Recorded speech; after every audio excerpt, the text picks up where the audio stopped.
Họ và tên. Sinh năm mấy? Nguyễn Thị Thu Đạm, 1996.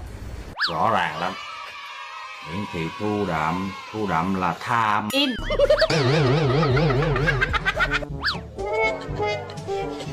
Họ tên cha. Sinh năm mấy? Nguyễn Phú Đại, 1977. Tốt. Nguyễn Phú Đại. Phú Đại là phái. Nến. Họ tên mẹ. Phạm Thị Thu Cúc, 1978. Phạm Thị Thu Cúc. Thu Cúc là thúc. Đủ rồi nha. Còn bà tên gì? Nguyễn Thị Giang Đẫm. Tên gì lạ vậy bà? Giang Đẫm là dâm. Mày im không ai bảo mày bị câm đâu.哎呦我的妈！